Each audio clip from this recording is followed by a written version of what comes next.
나는 이런 사람입니다. 자기소개를 해야 하는 자리가 있습니다. 처음 만난 사람 앞에서, 면접장에서, 새로운 모임에서 간단히 자기소개 부탁드립니다 라는 말이 떨어지는 순간 이상한 일이 벌어집니다. 입이 열리는데 말이 막힙니다. 무엇을 말해야 할지 모르겠습니다. 이름은 알겠는데 그 다음이 문제입니다. 나는 누구인가?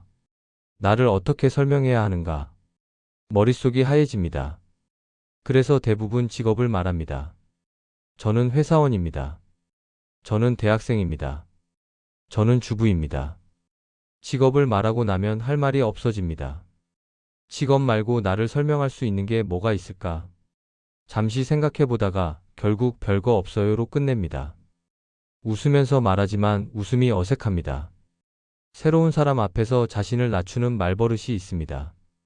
저는 그냥 대단한 건 아니고 뭐 특별한 건 없어요. 겸손이라고 생각할 수도 있습니다. 그런데 겸손과 자기 축소는 다릅니다. 겸손은 자기를 알면서 내려놓는 것이고 자기 축소는 자기를 모르니까 일단 줄이는 것입니다. 저는 그냥이라고 말할 때 그 그냥 안에는 자기 자신에 대한 막연한 불신이 들어 있습니다. 스스로를 설명하면서 이미 후퇴하는 장면이 있습니다. 저는 원래 좀 소심해서요. 저는 뭘 해도 오래 못해요. 저는 사람들 앞에 서는 게 어려워요. 자기소개가 아니라 자기 변명처럼 들립니다. 설명이 아니라 방어처럼 들립니다. 말을 하면 할수록 작아지는 느낌이 듭니다. 그래서 말을 줄입니다. 그냥 그래요. 이런 경험이 있으시다면 그것을 부끄러워하실 필요는 없습니다. 많은 사람들이 그렇습니다. 자기 자신을 설명하는 일이 어렵습니다. 무엇을 말해야 할지 모르겠고 말을 해도 부족한 것 같고 말을 하고 나면 후회가 됩니다. 그래서 점점 자기소개를 피하게 됩니다. 새로운 만남이 불편해지고 자신에 대해 이야기하는 것 자체가 부담이 됩니다. 당신은 자신을 설명해 온 게 아니라 자신을 줄여서 말해왔을 수 있습니다. 이 문장을 천천히 읽어보시기 바랍니다. 자기소개가 어려운 이유가 여기에 있습니다. 우리는 자신을 설명하는 법을 배운 적이 없습니다. 대신 자신을 줄이는 법은 많이 배웠습니다. 겸손하라고 배웠고, 나서지 말라고 배웠고, 튀지 말라고 배웠습니다. 그래서 자기소개를 할 때마다 자동으로 축소 모드가 작동합니다. 저는 그냥 별거 없어요. 대단한 건 아니고. 자신을 줄여서 말하는 습관이 오래되면 자기 자신이 정말로 작아 보이기 시작합니다. 말하는 대로 느껴지기 때문입니다. 저는 별거 없어요 라고 반복하면 정말로 별거 없는 사람처럼 느껴집니다. 저는 그냥 이 정도예요 라고 말하면 정말로 그 정도인 것 같습니다. 말이 인식을 만들고 인식이 존재를 만듭니다. 사람은 자기를 설명하는 방식만큼의 사람이 됩니다. 이 문장이 무섭게 느껴질 수 있습니다. 그런데 이건 위협이 아니라 가능성입니다. 자기를 줄여서 말하면 작아지지만 자기를 다르게 말하면 달라질 수 있다는 뜻이기도 합니다. 설명 방식을 바꾸면 존재 방식도 바뀔 수 있습니다. 정약용 선생은 조선 후기를 살았던 학자입니다. 그분의 삶에는 큰 전환점이 있었습니다. 정조 임금의 신임을 받으며 높은 관직에 올랐다가 정조가 죽고 나서 모든 것을 잃었습니다. 관직을 잃었고 명예를 잃었고 사회적 위치를 잃었습니다. 유배를 떠나야 했고 18년이라는 긴 시간을 낯선 땅에서 보내야 했습니다. 보통 사람이라면 이렇게 말했을 겁니다. 나는 몰락한 사람이다. 나는 유배 온 죄인이다. 나는 끝난 사람이다. 상황이 그랬으니까요. 관직도 없고 권력도 없고 집으로 돌아갈 수도 없었습니다. 사회적으로 보면 분명히 몰락한 상황이었습니다. 그런데 정약용 선생의 글을 읽어보면 그분은 자신을 그렇게 부르지 않았습니다. 나는 몰락한 사람이다라고 쓰지 않았습니다. 대신 다른 방식으로 자신을 불렀습니다. 공부하는 사람, 글 쓰는 사람, 백성을 생각하는 사람, 자식을 가르치는 사람. 상황으로 자신을 정의하지 않고 태도로 자신을 규정했습니다. 그분은 유배지에서 아들들에게 많은 편지를 보냈습니다. 그 편지들 속에서 그분은 자신을 어떻게 불렀을까요? 유배 온 아버지, 몰락한 선비, 그런 표현은 거의 없습니다.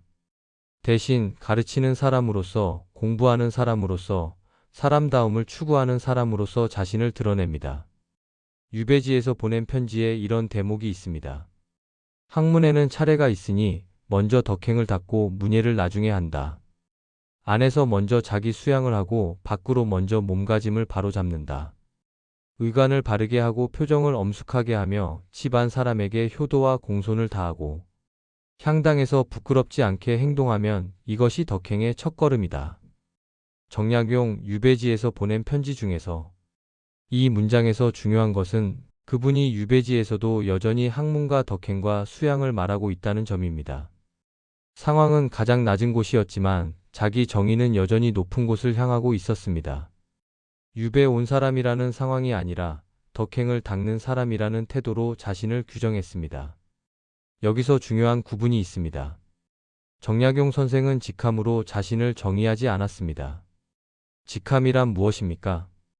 관직, 직위, 타이틀. 정조 임금 시절에 그분은 높은 관직을 가지고 있었습니다. 암행어사를 지냈고 여러 요직을 거쳤습니다. 그런데 그 직함들이 사라졌을 때 그분은 무너지지 않았습니다. 직함이 자신의 전부가 아니었기 때문입니다. 신분으로 자신을 부르지도 않았습니다. 유배인, 죄인, 몰락한 양반. 이런 신분들이 그분에게 붙었지만 그분은 그것을 자기 정체성으로 받아들이지 않았습니다. 신분은 외부에서 붙여준 것이지 자기가 선택한 것이 아니기 때문입니다. 태도와 기준으로 자신을 불렀습니다. 공부하는 사람, 글 쓰는 사람, 사람다움을 추구하는 사람. 이것들은 외부에서 붙여주는 게 아닙니다. 자기가 선택하는 것입니다. 상황이 어떻든 간에 자기가 무엇을 하는 사람인지는 자기가 정할 수 있습니다. 정약용 선생은 상황으로 자신을 설명하지 않았습니다. 태도로 자신을 규정했습니다. 이 차이가 중요합니다. 상황은 내가 선택한 게 아닙니다. 유배는 그분이 선택한 게 아닙니다. 관직을 잃은 것도 선택한 게 아닙니다. 그런데 태도는 선택할 수 있습니다. 유배지에서도 공부를 계속할 것인지 포기할 것인지 글을 쓸 것인지 말 것인지 자식들을 가르칠 것인지 방치할 것인지 그것은 선택의 영역입니다. 이제 우리 이야기로 돌아오겠습니다. 직업이 곧 나가 되어버린 사람이 있습니다.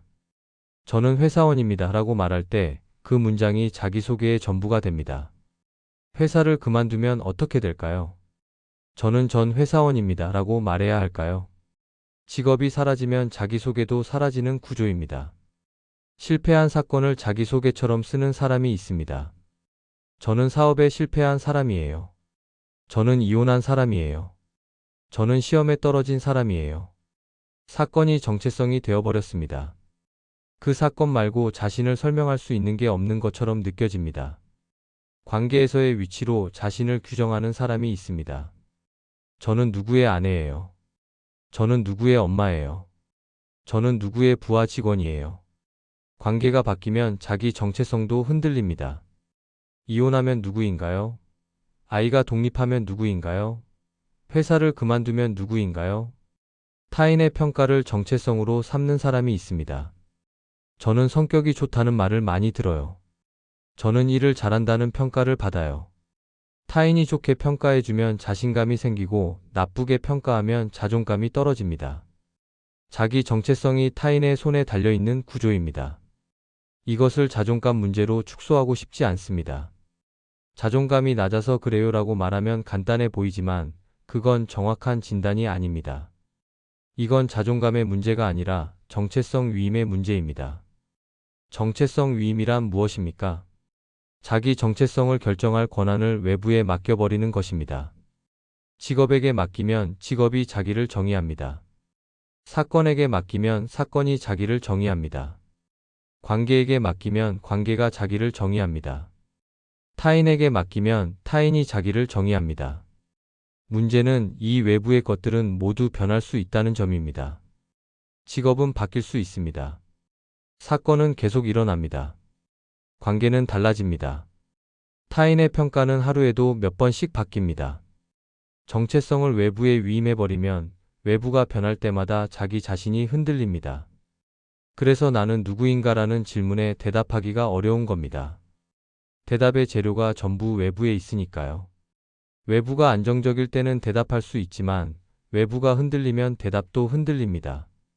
직업이 있을 때는 저는 회사원입니다 라고 말할 수 있지만 직업이 없어지면 할 말이 없어집니다. 여기서 관점을 바꿔보겠습니다. 정체성은 발견하는 게 아니라 선택하는 것입니다. 우리는 보통 정체성을 찾아야 하는 것으로 생각합니다. 나는 누구일까? 내 진정한 자아는 뭘까? 나의 본질은 뭘까? 마치 어딘가에 숨겨진 진짜 나가 있고 그것을 발견해야 하는 것처럼 생각합니다.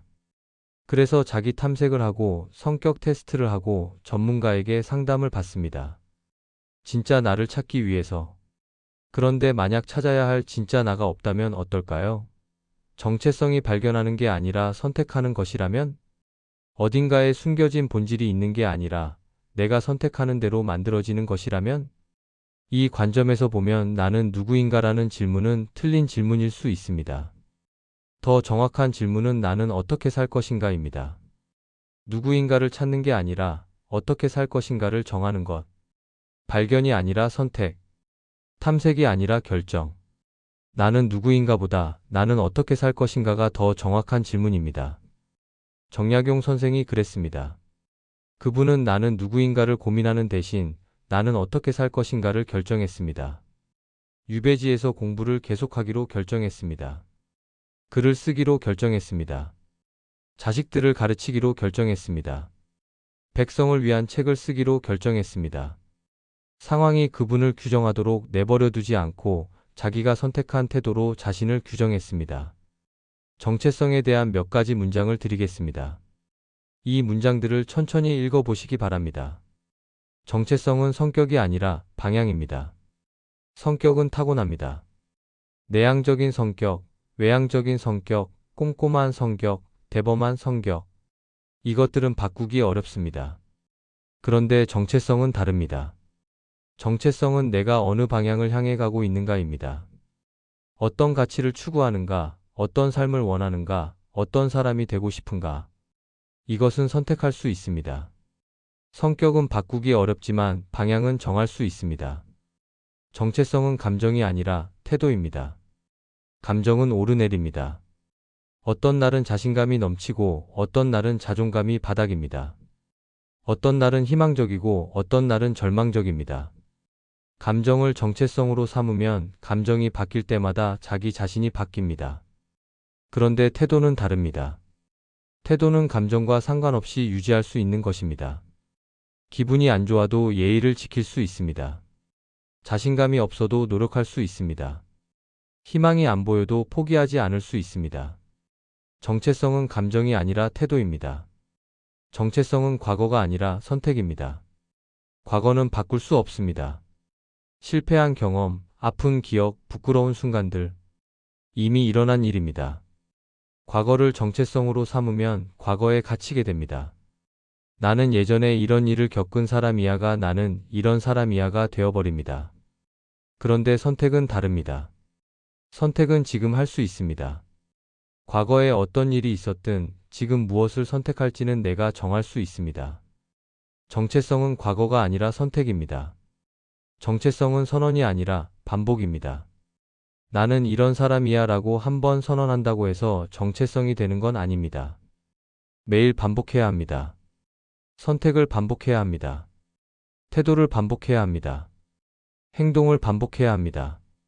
정약용 선생이 유배지에서 매일 공부를 반복했듯이, 매일 글을 썼듯이, 매일 자식들에게 편지를 썼듯이 정체성은 한 번의 선언이 아니라 매일의 반복입니다. 최근 인문학에서는 서사 정체성이라는 개념을 많이 이야기합니다. 사람은 고정된 본질을 가진 존재가 아니라 자기가 말하는 이야기로 만들어진다는 개념입니다. 내가 나에 대해 어떤 이야기를 하느냐에 따라 내가 달라진다는 것입니다. 이 관점에서 보면 나는 실패한 사람이야 라고 말하는 것과 나는 실패를 겪은 사람이야 라고 말하는 것은 완전히 다른 이야기입니다. 전자는 실패가 정체성이 되는 이야기이고 후자는 실패가 경험이 되는 이야기입니다. 같은 상황을 두고도 어떤 이야기로 말하느냐에 따라 자기 자신이 달라집니다. 사람은 고정된 자아가 아닙니다. 자기가 선택한 이야기로 만들어집니다. 이것이 희망일 수 있습니다. 지금까지 어떤 이야기를 해왔든 지금부터 다른 이야기를 시작할 수 있다는 뜻이니까요. 나는 별거 없는 사람이야 라고 말해왔다면 지금부터는 다르게 말할 수 있습니다. 나는 이런 태도로 사는 사람이야 라고 말할 수 있습니다. 이야기를 바꾸면 자기 자신도 바뀝니다. 정약용 선생의 태도를 다시 한번 들여다보겠습니다. 그분은 가장 낮은 자리에 있었습니다. 유배지라는 곳, 사회에서 배제된 사람들이 보내지는 곳. 거기서 그분은 어떻게 살았을까요? 비굴하게 살았을까요? 자기 연민에 빠졌을까요? 자기 비하를 했을까요? 그분의 글을 읽어보면 비굴함이 없습니다. 상황이 그렇게 만들어도 글에는 비굴함이 없습니다. 자기 연민도 없습니다. 힘들다고 토로하는 글은 있지만 불쌍한 나를 봐달라는 글은 없습니다. 자기 비하도 없습니다. 상황을 한탄하는 글은 있지만 자기 존재를 깎아내리는 글은 없습니다. 왜 그랬을까요? 그분이 상황이 아니라 태도로 자신을 정의했기 때문입니다. 유배 온 사람이 아니라 공부하는 사람으로 자신을 정의했기 때문에 유배지에서도 공부를 했습니다. 몰락한 선비가 아니라 글 쓰는 사람으로 자신을 정의했기 때문에 몰락한 상황에서도 글을 썼습니다. 죄인이 아니라 자식을 가르치는 아버지로 자신을 정의했기 때문에 감옥 같은 곳에서도 편지를 썼습니다. 그분은 사람답게 사는 기준을 스스로에게 적용했습니다. 이것이 핵심입니다. 외부의 기준이 아니라 자기 기준. 사회가 정해준 위치가 아니라 자기가 정한 태도. 타인의 평가가 아니라 자기 선택. 그분은 가장 낮은 자리에서도 자기 기준을 잃지 않았습니다. 그래서 그분의 글에는 품위가 있습니다. 상황은 처참했지만 글은 품위가 있습니다. 그분은 유배 중에도 자식들에게 이렇게 말했습니다. 나보다 못한 사람은 어렵지 않게 찾을 수 있다. 그러나 나보다 나은 사람을 스승으로 삼으라. 못한 사람을 찾아 자신을 위로하는 것은 병이다. 나은 사람을 찾아 배우려 하는 것이 학문이다. 정약용 유배지에서 보낸 편지 중에서 이 문장에서 주목할 것은 자신을 위로하는 것은 병이라는 표현입니다. 그분은 자기 연민에 빠지는 것을 경계했습니다. 상황이 힘들다고 해서 못한 사람을 찾아 비교하며 자신을 위로하는 것을 경계했습니다. 대신 나은 사람을 찾아 배우라고 말했습니다. 이것은 자기 기준을 높게 유지하겠다는 태도입니다. 상황이 낮아졌다고 해서 기준까지 낮추지 않겠다는 결심입니다. 유배지에 있지만 유배인의 기준으로 살지 않겠다는 선택입니다. 이제 나는 이런 사람이다를 어떻게 다시 쓸 수 있을지 이야기해 보겠습니다. 결과가 아니라 태도로 말하는 방법이 있습니다. 저는 대기업에 다닙니다 라고 말하는 대신 저는 맡은 일에 최선을 다하는 사람입니다 라고 말할 수 있습니다. 전자는 결과입니다. 대기업에 입사했다는 결과. 후자는 태도입니다. 어디서 일하든 최선을 다한다는 태도. 결과는 바뀔 수 있지만 태도는 유지할 수 있습니다. 성취가 아니라 기준으로 자신을 소개하는 방법이 있습니다. 저는 매출 1억을 달성한 사람입니다 라고 말하는 대신 저는 고객을 먼저 생각하는 사람입니다 라고 말할 수 있습니다. 전자는 성취입니다. 숫자로 증명되는 것. 후자는 기준입니다. 숫자와 상관없이 지키는 것. 성취는 운이 따라야 하지만 기준은 내가 정할 수 있습니다. 잘난 점이 아니라 지키는 것을 말하는 방법이 있습니다. 저는 똑똑합니다 라고 말하는 대신 저는 약속을 지키는 사람입니다 라고 말할 수 있습니다. 전자는 능력입니다. 후자는 가치입니다. 능력은 비교당하지만 가치는 비교의 대상이 아닙니다. 누가 더 약속을 잘 지키나 비교하지 않습니다. 지키느냐 안 지키느냐의 문제입니다. 비교하지 않고 자기 방향을 말하는 방법이 있습니다. 저는 다른 사람들보다 열심히 합니다 라고 말하는 대신 저는 꾸준히 하는 사람입니다 라고 말할 수 있습니다. 전자는 비교입니다. 다른 사람과 비교해서 더 낫다는 주장. 후자는 방향입니다. 비교와 상관없이 내가 가는 방향. 이런 장면을 상상해 보시기 바랍니다. 누군가 자기소개를 합니다. 그 사람은 이렇게 말합니다. 저는 크게 성공한 사람은 아닙니다. 사업도 한 번 실패했고 직장도 여러 번 옮겼습니다. 그런데 저는 포기하지 않는 사람입니다. 안 되면 다른 방법을 찾고 그것도 안 되면 또 다른 방법을 찾습니다. 그게 저입니다. 이 사람의 자기소개에는 비굴함이 없습니다. 실패를 숨기지 않았지만 실패로 자신을 정의하지도 않았습니다. 상황을 인정하면서도 태도로 자신을 규정했습니다. 포기하지 않는 사람. 이것은 직업도 아니고 성취도 아니고 타인의 평가도 아닙니다. 자기가 선택한 태도입니다. 또 다른 장면을 상상해 보시기 바랍니다. 누군가 자기소개를 합니다. 그 사람은 이렇게 말합니다. 저는 뭘 잘하는 사람은 아닌 것 같습니다. 그런데 저는 배우는 걸 좋아합니다. 모르는 게 있으면 찾아보고 궁금한 게 있으면 물어봅니다. 그래서 천천히 성장하고 있습니다. 이 사람의 자기소개에는 자기 비하가 없습니다. 뭘 잘하는 사람은 아니다라고 했지만 거기서 멈추지 않았습니다. 배우는 걸 좋아한다로 연결했습니다. 능력으로 자신을 정의하지 않고 태도로 자신을 규정했습니다. 당신은 어떻게 자신을 소개하고 싶으신가요? 직업으로? 성취로? 관계에서의 위치로? 아니면 태도로? 지금까지 자기소개가 어려웠던 이유가 혹시 재료가 잘못되어서는 아니었을까요? 직업, 성취, 관계, 타인의 평가. 이런 것들로 자기를 설명하려고 했기 때문에 어려웠던 건 아닐까요? 이것들은 외부에 있는 것들입니다.